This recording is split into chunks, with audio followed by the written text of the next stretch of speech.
welcome back to our channel. My name is Rosa Victoria and I'm the creator of the Misfit Business Lounge. Now today we're going to be diving into the conversation of what it really means to leave the collective state. Now the best way to know whether you're stuck in the collective energy is to look around you and see if you are relatable to those in your space. Now society has this way of normalizing being relatable. Okay, finances are a stretch, but we're all in the stretch together, we're all in debt together, so this is normalized. Okay, we're all getting comfortable in our relationships. That's just what you do as you age, as you have children. Let's just normalize this. However, if you want to reach mass amounts of success in your life and in your receptivity, you have to stop normalizing bare minimum and start stretching into these bigger capacities. So if you're interested in what it really means to leave the collective, then drop me a like and subscribe down below because we're going to be going into a really big conversation in today's episode. Now, the collective state is going to normalize what it really means to just live in the collective, because the collective has this way of being relatable and telling us that it's normal to not expect the best. However, I know that I came to this lifetime to have the best experiences. And this is one of the biggest reasons why I continuously push myself to receive more money, to have more success in my business, to connect with more people, to, challenge myself and my body's capabilities, because I want to know what's at the other side of me really putting my best into the situations around me and seeing what gets to be created. Now, because the collective is normalized, it's the taking part that counts. And this is a conversation that's coming to you because I've just got back from my child's sports day. And it's that thing, right, of, somebody doesn't win and it's the taking part that counts. And I just don't get it. I don't get it. And I don't think it's healthy for the mind. I do feel like somebody should win. Maybe not at a toddler age, but definitely as they're going into further younger years of education, I do believe that somebody should win. And I do believe that we can't constantly hinder our children with it's the taking part that counts. Because naturally in life, you're going to lose. And naturally in life, you're going to have situations where you aren't the best of the best. But it's about learning and understanding where we get to challenge ourselves. Now, I'm naturally not good at sports, right? And I'm the first one to say that. And I've had a relationship with fitness that I've needed to shift because I know subconsciously I'm not good at sport. Now, that's not where I thrive. Where I thrive is guiding people into the further extension of their business and connecting with themselves at a deeper level. Put me in an arena of energy and strategy and business success, and I'm going to thrive because that's who I am as a person.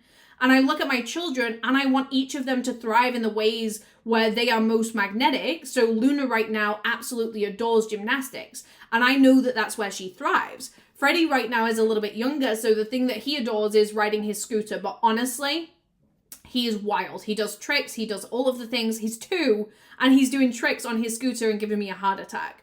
But the thing is, she might not like English and she might not like maths and she might not thrive in physical education. And I'm not going to make her thrive there. But what I am going to do is say, find the thing that lights you up and do it to the best of your capability. If you thrive at gymnastics, let's find a way to be the best of the best. Let's find a way for you to really push yourself and see what your body is capable of in the arena of gymnastics.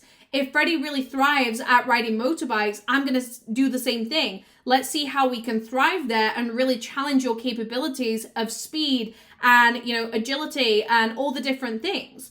Now, the reason I want to have this conversation is I believe a lot of entrepreneurs are keeping them stagnated by just being taking part, just being one of the.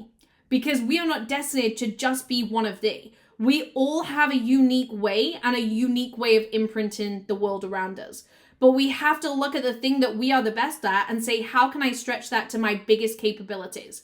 Because when you take the thing that you are exceptional at and you push it to the forefront, you are going to create even more waves of success inside of your life. Now, I know one of the things that I am very, very good at is stimulating conversation inside of my audience. And this is why I've come onto the YouTube platform, because I'm creating this community-led project that stimulates my audience by having the conversations that they need to see and they need to hear. And I'm doing that to the best of my capability. But also, there are things that I've had to get better at in my journey of business. I've had to learn to slow down in my speech because when I'm channeling, it's like, blah, blah, blah. And I've had to really learn to articulate that and communicate that in a way where you can get on board with. I've had to learn how to speak on stage The first time I got on stage, you guys, I was so nervous that I said about 5 words and then pivoted to my audience and was like, tell me about you, tell me about yourself, just so that I could collect myself and collect my energy. But I'm learning to be the best of. I'm learning to grow and scale. And this is nothing against learning, because we need to learn and we need to evolve. But it's about taking the one thing that I want to do and saying, how can I stretch this and get better at this? So when I look at me in the arena of business, I'm constantly understanding, how do I get better? Okay, we're going to add more workbooks to our offers. We're going to slow down our speech. We're going to be more intentional. We're going to learn to hold ourselves better. We're going to understand the implementation of brand a little bit deeper. They are where I thrive. Where I don't thrive is growing a YouTube platform, technology, all these things that are outside of my skill set. And this is where growing a team really comes in handy, because you want to have a team that all have a job and have a job of doing to their best of their capabilities. Now, this is something that I didn't do previously, and I feel like it had a massive imprint on the level of success that I had with the people that I employed. Now, we've just sat down as a team and looked at the things that I want to do in my business before the end of 2024, such as monetize a YouTube platform, grow and scale my community group on Facebook, which if you're not in there, come and join us, is the Misfit Business Lounge.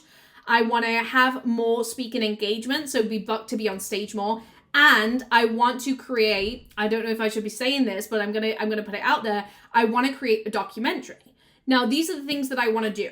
Growing the YouTube platform, such as numbers, analytics, all of those things, they're not necessarily my forte. So yes, I'm going to learn that, but I'm also going to hand it over to Lewis, which is a little bit more technical, so that he can figure out how we can grow and scale. And his job is to monetize the Facebook.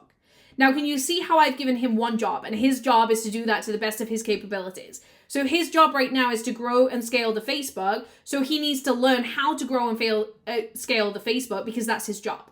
Whereas if I look at other members of my team, their job is to go back and look at my offers and where we're going to improve them. That's their job. Other members of my team, it's, hey, your job is to get our Facebook group to 10K members. That's your one job. And by giving every single person in my team one job, they can do that to the best of their capabilities. Now, as entrepreneurs, just by dropping into what is your one job, you're going to give yourself permission to stretch the narrative. My one job is to connect with my audience and allow them to see the bigger picture of money, energy, success, strategy inside of their business. And so that indicates where I need to get better at communicating that, so that I can do my job to the best of my capability. Now, you need to sit there right now and ask yourself these very intentional questions of, am I just taking part and normalizing it? Or am I challenging myself to be the best of the best? You know, if you're a healer, are you challenging yourself to be the best of the best? Are you challenging yourself to communicate your healing skills at the best of the best level? Because if not, this is where you get sucked back into the collective narrative. And I, for one, have limited myself in business. Despite growing such a successful business, I've limited myself by not asking, where can I be even better at my communication? Where can I be even better at the way that I present myself? And by being intentional with, I have one job, which is to activate my audience and bring these conversations to the surface in a way that allows them to see my skill set and how I support them in scaling a business, I can just drop into, okay, let me do this to the best of my capability. And right now, you know, sports, English, maths, physical education, that might not be your forte.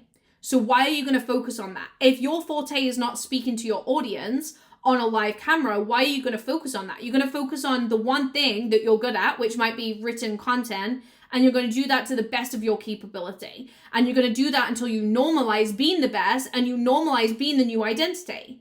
Now, I'm going to keep showing up until I normalize the next level of myself, which is receiving from multiple platforms in multiple different ways. And I'm going to keep being the best of the best until I normalize that. So the conversation that I wanted to bring to the surface today is, what does it look like to normalize these new standards for our life and to be the best of the best? You're not here to be one of the collective. You're not here to just take part. You're here to be the best of your industry. Now, let me know in the comments what this brings to the surface. I want to hear the breakthroughs, the energy, the magnetic force that you're stepping into as a result of today's session. And I will catch you very, very soon for our next episode. Don't forget to like and subscribe.